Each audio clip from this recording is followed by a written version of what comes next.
दिया। अब उस अदृश्य शक्ति को पूजा करो, पाठ करो, अखंड कीर्तन करो, नाम जपो, खुशामद करो ताकि वो खुश हो जाए। ये खुशामद करते करते जिंदगी बीत जाएगी, कोई भगवान खुश होने वाला नहीं है, कोई सुनने वाला ही नहीं है। भीतर भगवान बैठा। मैं कह रहा था आदमी यदि दुनिया में ना होता तो कला कौशल ना होता, ज्ञान विज्ञान ना होता, देवी देवता ना होते, मंदिर मस्जिद ना होते, और तब ये लड़ाई भी ना होती। अपने को जानना है ना, अपने को जान पाते हैं। और याद रखना, बेकार ज्ञान सारा, अपना पता नहीं जब, फिरता है मारा मारा, अपना पता नहीं जब।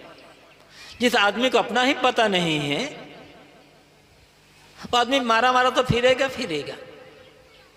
पद्म पुराण में एक श्लोक आता है, शिव जी पार्वती से कहते हैं, कहलवाया गया है, इदम तीर्थम भ्रमंति तामसा जना, आत्म तीर्थम ना जानाति कथम मोक्ष श्रुनु प्रिय। शिव पार्वती से कहते हैं कि ए प्रिय पार्वती सुनो, ये जो तामसी लोग हैं, मूढ़ लोग हैं, इस तीर्थ में भगवान मिलेगा, इस तीर्थ में भगवान मिलेगा, इस तीर्थ में नहाने से पाप कटेगा, ऐसा कह करके यहाँ वहाँ तीर्थों में भटक रहे हैं। जब तक आदमी आत्म तीर्थ को नहीं जानेगा, अपने आप को नहीं जानेगा, तब तक इनका कभी कल्याण मोक्ष नहीं हो सकता है। आप तीर्थों में जाएं, जाना चाहिए। कहीं तीर्थ में आप जाएंगे तो वहाँ अनेक क्षेत्र के लोग आए रहेंगे, उनसे जान पहचान होगी, मेल मुलाकात होगी, राष्ट्रीय भावना बढ़ेगी, घर के जो कला है, घर के जो कामकाज है, थोड़ा मन उब गया है तो मन को थोड़ी सी शांति मिलेगी। संत मिलेंगे, महात्मा मिलेंगे तो ज्ञान सुनने को मिलेगा। तीर्थ में जाना चाहते हो जाएं, लेकिन आप तीर्थ में आप जाते हैं कि तीर्थ में जाएंगे, नहाएंगे तो हमारा पाप कटेगा, तो धोखे में है आप। तीर्थ में लोग, क्योंकि हम प्रयागराज में रहते हैं, संगम, और प्रतिवर्ष वहां माघ मेला लगता है। जैसे कुंभ मेला लगता है ना, उसी तरह से वहां हर वर्ष माघ मेला लगता है। कुंभ मेला थोड़ा बड़ा हो जाता है, बहुत विस्तार से, और माघ मेला छोटा, लेकिन छोटा मतलब ये मत समझे बहुत छोटा होता है, कम से कम 15 किलोमीटर के दायरे में होता है हर वर्ष। हमारा भी कैंप लगता है छोटा सा, वहां पर लाखों लोग आते हैं कि अमुक तिथि को संगम स्नान करेंगे तो पाप कट जाएगा। पता नहीं उन लाखों लोगों में से दोनों गंगा में नहाया, कितने का पाप कटा मालूम ही नहीं, लेकिन हजारों की जेब कटती है बराबर। सावधान नहीं रहोगे ना, पाप तो कटना ही नहीं है। सावधान नहीं रहोगे तो जेब जरूर कटेगी। इसलिए तीर्थ में जाओ तो सावधान हो रह करके जाना। पाप कट गए, तीर्थ में आते पाप कट कैसे माने जाए? वही गंगा है, नहा कर निकले हैं, कपड़े सूखे नहीं हैं, तंबाकू लगाना शुरू कर दिया, पाप छूट गए तुम्हारे। अरे गंगा से नहा करके निकलो, गया से नहा करके निकलो, काम की भावना दूर हो जाए, क्रोध दूर हो जाए, लोभ दूर हो जाए, मोह दूर हो जाए, झूठ बोलना दूर हो जाए, समझना पाप कटा। वही द्वेष, वही राग, वही मोह, वही माया, वही कलह मन में, कौन सा पाप कटा आपका? जो तीर्थ आपको तंबाकू नहीं छोड़वा पा रहा है, जो तीर्थ आपको गाली देना नहीं छोड़ा पा रहा है, वो तीर्थ आपका पाप कैसे काट देगा?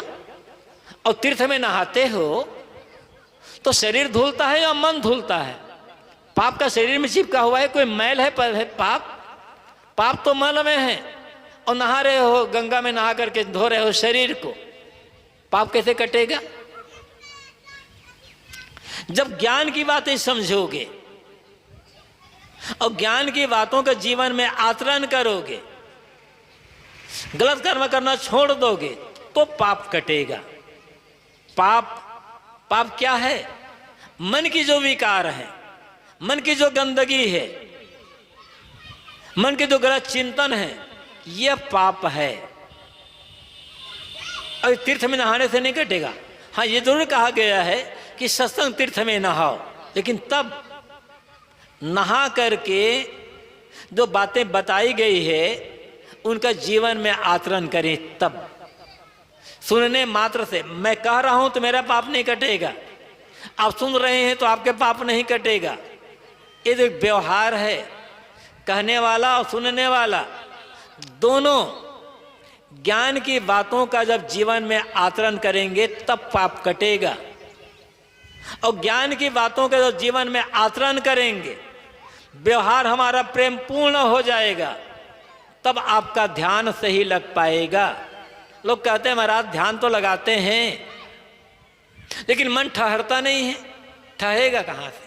घर वालों से झगड़ा करके आए हो, पत्नी से, पति से, सास से, बहू से, बेटा से, पड़ोसी से झगड़ा करके आए हो, किसी को धोखा दे करके आए हो, ध्यान लग जाएगा? धोखा में क्यों रहते हो? पहले व्यवहार सुधारना पड़ेगा, पहले कर्म सुधारना पड़ेगा, तब ध्यान लगेगा। दो चीजें, एक है प्रेम और एक है ध्यान। जिसके मन में दूसरों के लिए जितना प्रेम होगा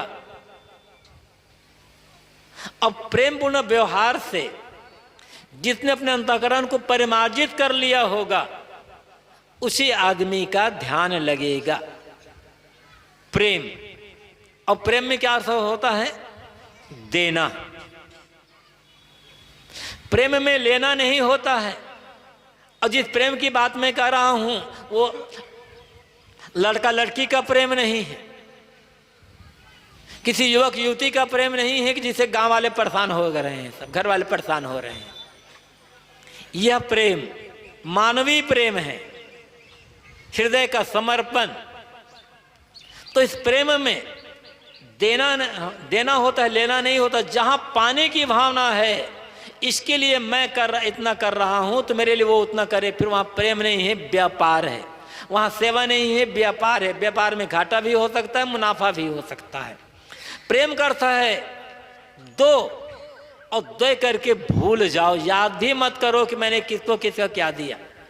पत्नी को, पति को, सास को, बहू को, पिता को, पुत्र को, भाई को, भाभी को, ननद को, भावच को, गुरु को, शिष्य को, इनके साथ में कितना सुंदर व्यवहार कर सकता हूं, इनके लिए मैं कितना क्या अधिक से अधिक सुख पहुंचा सकता हूं। वे लोग मेरे लिए क्या कर रहे हैं, ध्यान बिल्कुल मत दो। मैं क्या कर रहा हूं, मुझे क्या करना चाहिए। यहां प्रेम होता है, समर्पण होता है, त्याग होता है। प्रेम में स्वार्थ और अहंकार का त्याग होगा। अहंकारी आदमी प्रेम नहीं करेगा, अहंकारी आदमी व्यापार करेगा। स्वार्थी आदमी प्रेम नहीं करेगा, स्वार्थी आदमी भी व्यापार ही करेगा। इसके लिए ऐसा कर रहा हूं तो मेरे लिए वो ऐसा करे। प्रेम कहाँ है भाई? वो तो व्यापार है। तो प्रेम, जिसके लिए कबीर साहब ने कहा 2.5 आखर प्रेम का पढ़े तो पंडित होए, ये प्रेम किसी एक के लिए नहीं होता। ये प्रेम मानव मात्र के लिए नहीं, प्राणी मात्र के लिए होता है। जो किसी एक के लिए होता है वह मोह होता है, और सबके लिए होता है वह प्रेम होता है। प्रेम जब सिकुड़ जाता है तो वही मोह बन जाता है, और मोह जब फैल जाता है तो वही प्रेम बन जाता है। तो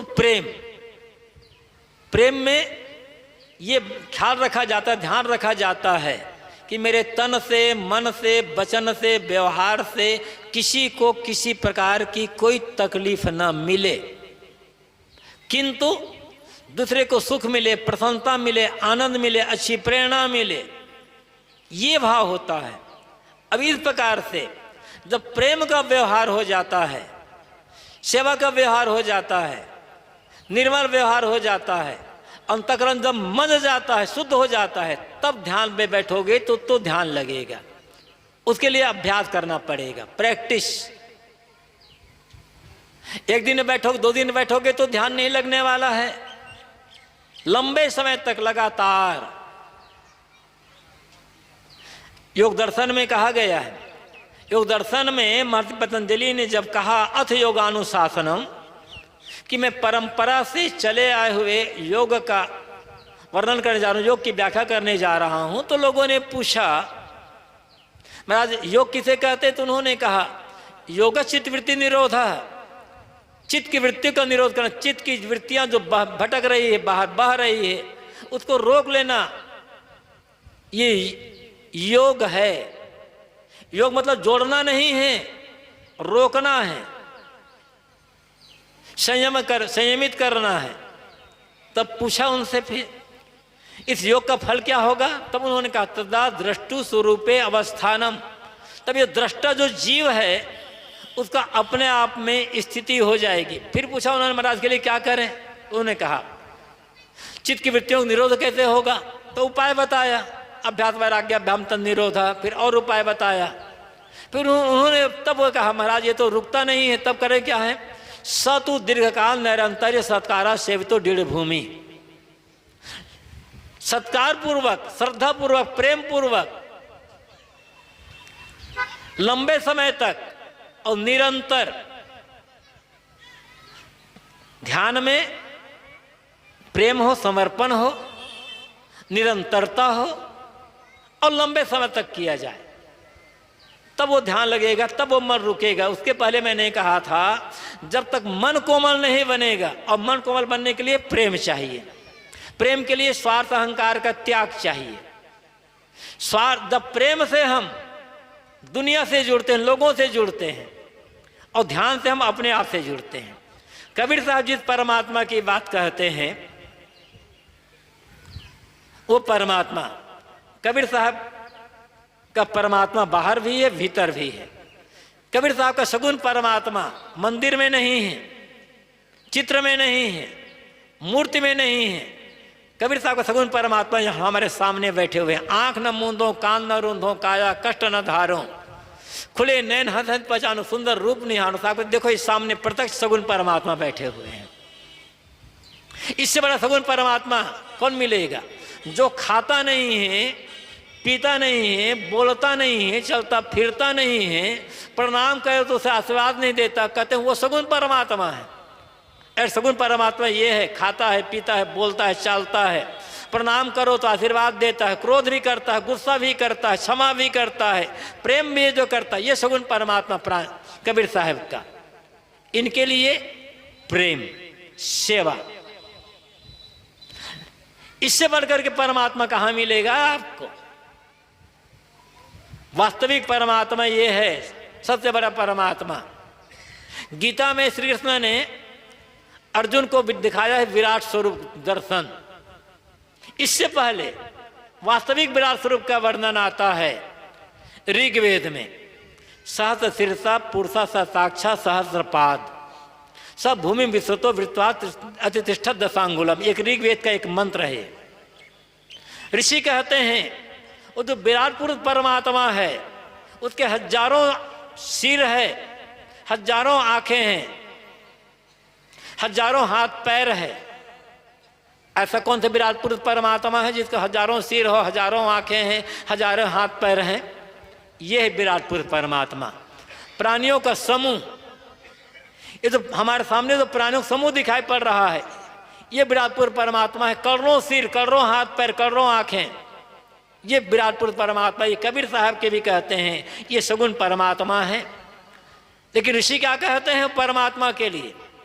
ये विराट पुरुष परमात्मा, ये जितने प्राणी सबके जो सामूहिकता है वो विराट पुरुष परमात्मा का स्वरूप है। अनुभव कहाँ होगा? सब भूमि विश्वतो वृत्तात् अतिष्ठ दशांगुलम। वह भूमि पृथ्वी में सब तरफ फैला हुआ है, लेकिन बैठा कहाँ है? पृथ्वी में सब तरफ फैल करके 10 अंगुल ऊपर बैठा है। नाभि से नापिए 10 अंगुल हृदय आ जाएगा। तो बाहर का जो परमात्मा सगुण परमात्मा, ये प्राणी, अंदर का निर्गुण परमात्मा हृदय में बैठा हुआ है आत्मा के रूप में। कबीर साहब कहते हैं ये जो बाहर का परमात्मा है इसके लिए प्रेम, सेवा, इस तब ये पर प्रेम पूर्वक सेवा करना, इसको सगुण परमात्मा की भक्ति है। और निर्गुण परमात्मा उसके लिए ध्यान। ध्यान कैसे होगा? अनासक्ति से। प्रेम करो, सेवा करो, लेकिन अनासक्त होकर के, निष्काम होकर के जब सेवा करोगे, निष्काम होकर के जब प्रेम का व्यवहार करोगे तो चित्त शुद्ध हो जाएगा। तब वहाँ निर्गुण जो परमात्मा है, जीव के रूप में, जो अपने आत्मा, अपना स्वरूप भाव है, उसको समझ में आ जाएगा। तो सगुण परमात्मा के लिए प्रेम, निर्गुण परमात्मा के लिए ध्यान। प्रेम से हम दुनिया से जुड़ते हैं और ध्यान से अपने आप से जुड़ते हैं। और जो अपने आप से जुड़ गया, जो अपने आप को पा लिया, मानो परमात्मा को पा लिया। क्योंकि आत्मा परमात्मा अलग अलग नहीं है, ये डिग्रियां हैं बस। जब तक ये जीव मोह माया में बंधा, संसारिकता में लिप्त है, राग द्वेष में लिप्त है, तब तक इसी को आत्मा कहते हैं। और लेकिन जब सारे मोह माया का त्याग कर दिया, राग द्वेष का त्याग कर दिया, मन के विकारों का त्याग कर दिया, शोधते शोधते सेवा भक्ति के मार्ग पर चलते चलते जब पूरी तरह से अपने आप को शोध लिया, यही परमात्मा हो गया। बस अंतर थोड़ा है, जब तक माया मोह में पड़ा हुआ है, संसारिकता में डूबा है, तब तक उसे हम आत्मा कह देते हैं। उनका त्याग करके शुद्ध हो गया, फिर वही परमात्मा हो गया। इसलिए भटकने की आवश्यकता नहीं है, रुकना है, ठहरना है और ठहर करके अंदर प्रवेश करना होगा। और थोड़ी सी चर्चा मैंने की आपके समक्ष, बातें कई आ गई थी। हर स्त्री पुरुष को, साधु गृहस्थ जो भी हो, समय निकाल करके प्रतिदिन ध्यान का अभ्यास जरूर करना चाहिए। ये जो मन की जलन है, ये जो मन की पीड़ा है, मन का उद्वेग है, ये कर्मकांड से दूर नहीं होने वाले हैं। ध्यान चाहिए, सही ज्ञान चाहिए। और सही ज्ञान में वास्तविक ज्ञान क्या है? अपने आप को जानना कि जिसे मैं खोज रहा हूं, जिसे मैं पाना चाहता हूं, जहां जाकर के जिस मंजिल में पहुंचकर मेरी यात्रा समाप्त हो जाएगी, वह मंजिल मेरा अपना आपा है, मेरा अपना स्वरूप भाव है, वही मैं पाना चाहता हूं। जिस परमात्मा खोजता हूं वो मुझसे अलग नहीं, मैं ही हूं, ऐसा जान लेना, ये ज्ञान है। और फिर सब तरफ से सेवा भक्ति करके निष्काम निर्मोह का अनासक्त हो जाकर ध्यान में लग जाना, ये अपने आप में जुड़ना है। इसलिए प्रेम की भी आवश्यकता है, सेवा की भी आवश्यकता है, साथ साथ ध्यान की भी आवश्यकता है। अब दोनों के बीच में ज्ञान की आवश्यकता है। जहां आप रहते हैं वहीं रह करके समय निकाले, 23 घंटा आप परिवार के लिए, दुनिया के लिए दे दें। कम से कम 1 घंटा अपने लिए निकालें। यदि 1 घंटा अपने लिए निकाल लेंगे तो 1 घंटा में जो बैटरी चार्जिंग हो जाएगी, 23 घंटे को वो बैटरी आपको संतुलित बना करके रखेगी। इसलिए अपना जो काम है वो करना ही होगा।